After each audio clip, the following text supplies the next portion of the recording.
Well, it is certainly a pleasure to be here with all of you today. I very often begin my talks by singing a song. So we just sang a song. I sing because I should not be able to sing. And I speak because I should not be able to stand and speak. I do programs for young people in schools where I talk about my life starting at about age 9 when I decided I was going to overcome a speech impediment as a result of having been born with a bilateral cleft lip and a cleft palate. Now, I'm not going to get into all of that with you today, but I want you to be aware that I do these programs for schools. If any of you have a way to help me get in at Reedsville Middle School or Rockingham County Middle School to do my program, I would greatly appreciate that. All of you are successful individuals. I have been extremely successful in my life in every endeavor except making a lot of money. So Mike Stoltz is looking at me and he's thinking, boy, Gary, you're not rich. And no, I'm not rich by any means. But every other endeavor I have ever undertaken in my life, I've been very successful in. And part of that, I am sure, goes back to beginning at about age 9, I am going to overcome this problem. This is not going to limit me in my life. And that's why I said I like to sing, because I can. I'm not Sinatra. I do have the benefit of having musicality in my genes. My mother is very, very musical, plays the piano, and sings like an angel. I am a designated soloist with my church choir, and as I said, I sing, and I have a whole lot of people at my church who say, when you cut that CD, I want to be the first to buy it. So some people say I sing pretty well. But I want to talk to you about something else today, and that is once upon a time, there was a president of the United States, and his name was Richard Nixon. And all of you remember Richard Nixon, I know. Going back to Watergate. I graduated from college in 1973. And 1973 was the year that North Carolina senior senator Sam Ervin Jr. was the chairman of the Select Committee to investigate the break-in into the Democratic Party's headquarters in the Watergate building. Most people know it as the Watergate Committee. And to finish my requirements to graduate from college, I needed 6 hours in history. Did not allow me to graduate in the spring. I came up 6 hours short in history. I had transferred from the community college to Appalachian State, and I was trying to get in all these hours to graduate. And a history major at Appalachian State requires about 60 hours of history. And I'd only gotten in 54, 55 hours of history in the 2 years I was there. And I was off campus for 1 quarter student teaching, where I got to work with the basketball program at R.J. Reynolds High School, 1973, and we played for the state championship. And guess who we lost to? Reedsville High School, who went 32-0 that year, led by Melvin Watkins and the great Hoy Isaacs, who was just a tremendous coach. And I coached against that 3-man weave for years and years and years, and had played against that 3-man weave. And I remember O.W. Hawkins saying to me, Gary, I need you to go scout Reedsville High School for me and come back and tell me what it is they do. And I said, I don't have to scout anybody. Hoy Isaacs has them doing the 3-man weave. He said, they don't do that. I said, they do it, and they do it to perfection. And they did it to perfection against us that night. We had only lost 2 games in the regular year. We lost to Burlington Cummins, and they had a 7-footer by the name of Jeff Crompton. Those were the 2 games we lost. And then, of course, we ran into Reedsville in the state championship game. So I always had Reedsville in my sights when I was coaching basketball. And boy, we had some battles. I was very fortunate, had a great record because I had great players. If you have great players, they make a coach look really good. You cannot win the Kentucky Derby with a mule. You got to have the players. You may have the best jockey, but you got to have the horse. Well, anyway, back to Richard Nixon. I took this course in summer school, and we had 3 weeks of class, 5 hours a day, and then the 4th week we went to Washington, D.C., where we visited Asian embassies, And we ate lunch every day at an Asian restaurant, and we went out sometimes to an Asian restaurant for dinner. I began to really crave fried chicken that week, because being a Southern boy.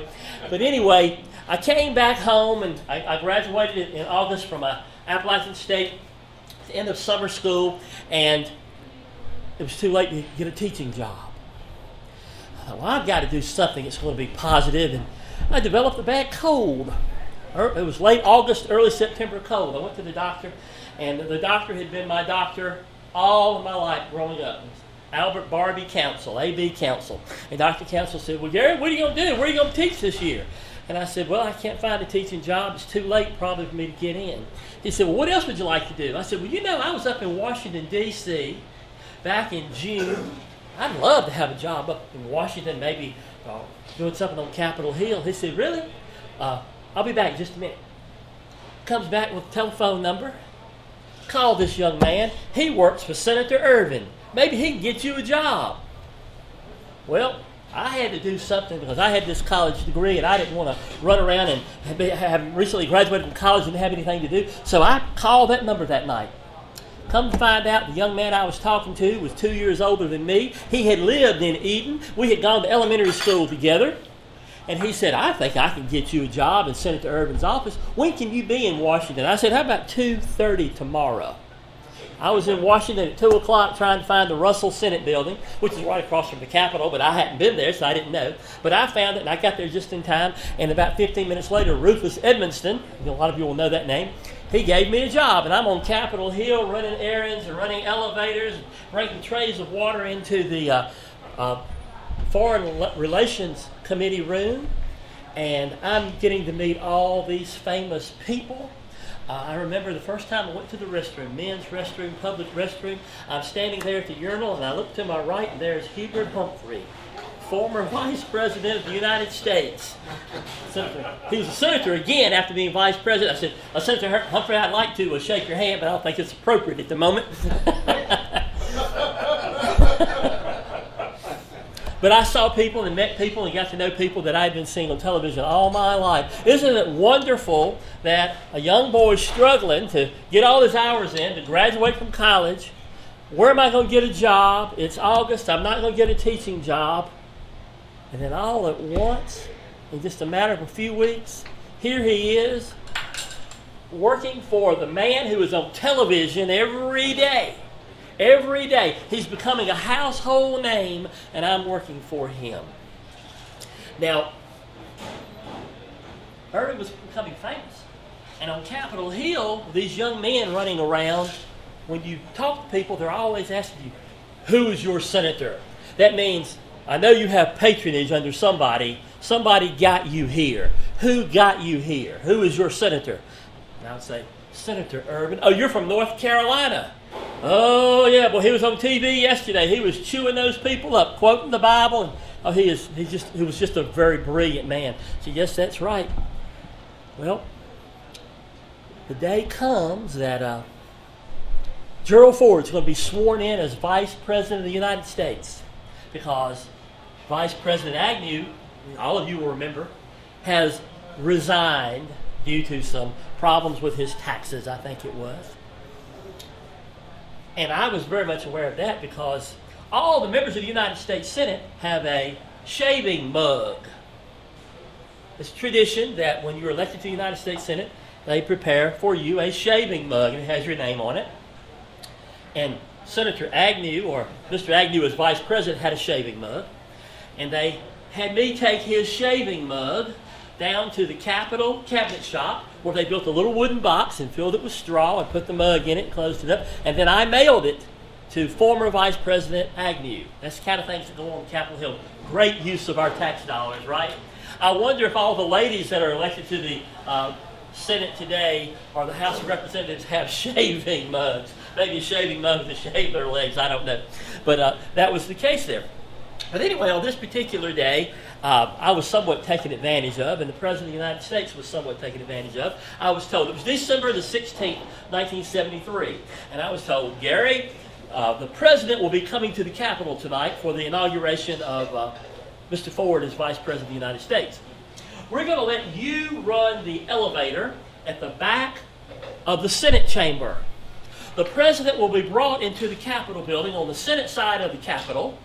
He will be brought down the hallway, where that elevator is at the back of that hallway. The hallway will be roped off. There will be Marines guarding the hallway. He will have Secret Service with him. And you just be on duty there, and you're there to take him wherever he wishes to go. Now, these are elevators that you drive. You've seen them in old movies. They have a handle, and you drive them. And you have to land them, even with the floor. If you take them to the basement, that's an easy landing. But when you bring them back up, you got to land them right flush with the first floor, the second floor, and the third floor. Well, I'm on duty, and I'm standing there, and now I look very much out of character with these Marines in their beautiful uniforms because this was the early 70s, and I had hair down about here, and I had big mutton chop sideburns. So I've lost a lot of hair, and my hair was dark, so I have aged considerably. And I have this double-breasted blazer on and a big bow tie with wide lapels that we wore in the 70s, and I had big flared leg pants and high heel boots. I was a mod Senate aide, the mod Senate aide. And people knew me by that too. See that guy with the sideburns and the hair? That's Irvin's patronage guy on the Capitol right now. So a lot of people know me, pay attention to me. So here comes the President of the United States. And I take a deep breath. I have been told, do not make conversation with the President. He'll ask you a question, probably your name. And, oh yeah, I know. That's what everybody up here does. What's your name? Where are you from? Who's your senator? Didn't dawn on me until I saw the man. 2 Secret Service men come down the hall. The president's behind them. There are 2 Secret Service men behind him. It's 4 Secret Service men. And I thought, oh my goodness, he's going to ask me my name. And he's going to ask me where I'm from. And he's going to ask me who my senator is. And I'm going to have to tell him. And of course he walks up. Hi, Dick Nixon. GarryTudor. Oh, nice to meet you, Gary. Where are you from, Gary? North Carolina. North Carolina. And I know what's going through his mind. It better not be Sam Irvin.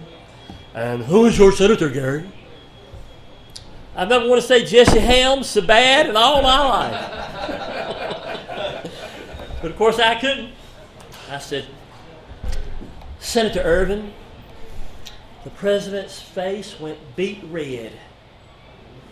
He had stepped into the elevator, and he turned and he faced the doors. I was told, don't make conversation. So I closed the doors, brass doors. He straightened his tie and his reflection. Take me to the basement. I take him to the basement, open the doors. He got out. He went to freshen up before going to the House side of the Capitol for the inauguration. First Secret Service man got off the elevator. He reached and he squozed my elbow. As I turned and looked at him, he smiled and winked. He thought it was funny. Next Secret Service man patted me on the shoulder and said, it'll be all right.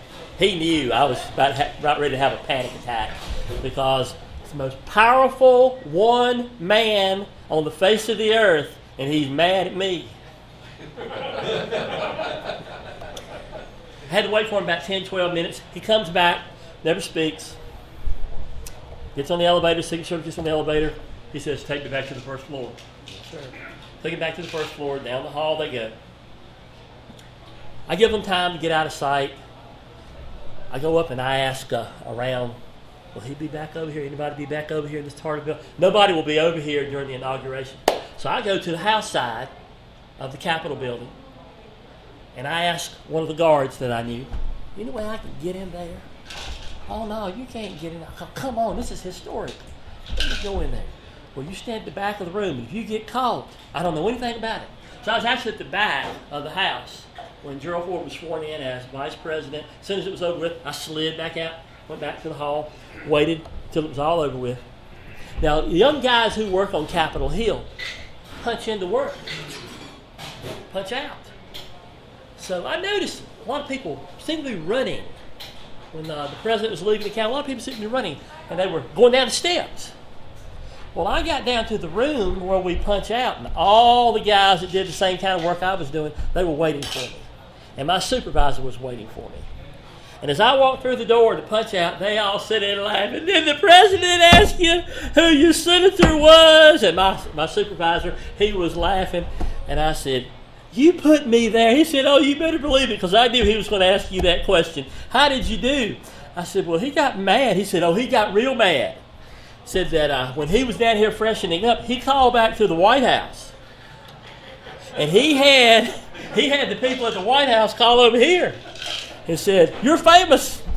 They said, we don't know a whole lot about this young man. We're sure he's a fine young American, and we appreciate his willingness to be up here working, but never again is anyone associated with the office of Senator Irvin to be put on the president's detail.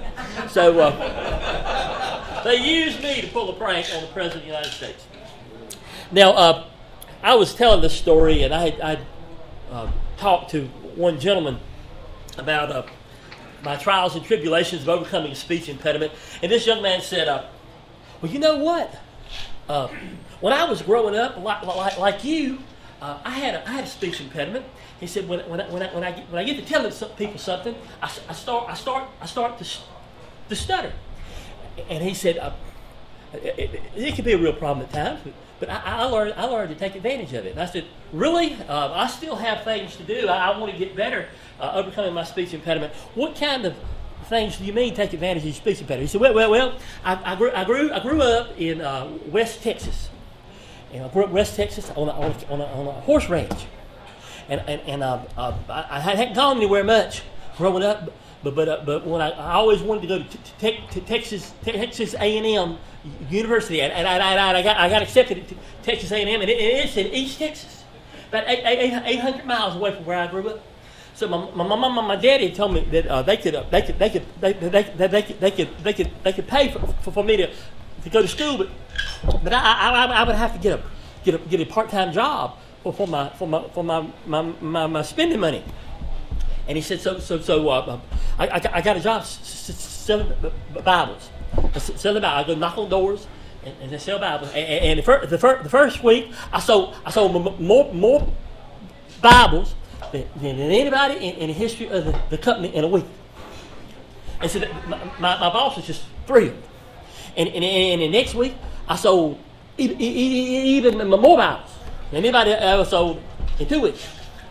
And I did the same for the third week, and they were having a big convention in Dallas, and they wanted me to come tell everybody how I sold so many Bibles. So I was really nervous, and I went to that convention, and time came for me to speak, and I got in front of everybody, and I said, well, this is how I sell my Bibles. I go knock on the door, and the people come to the door, and I tell them that my name is Billy Bob Salisbury, and I'm a student at Texas A&M University, and are you gonna buy this Bible? You want me to read it to you? And they will buy them every time. They'll buy them every time. So.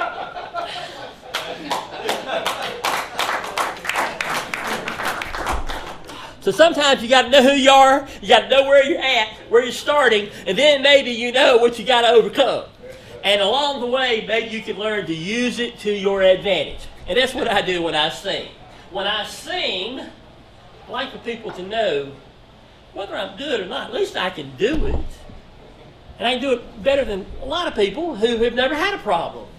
And the same is true about anything in life. And that's what you want your children to learn, and that's what you want your grandchildren to learn. And my story, when I go talk to school kids, is take what I want to tell you that I've been through and relate it to your own circumstance.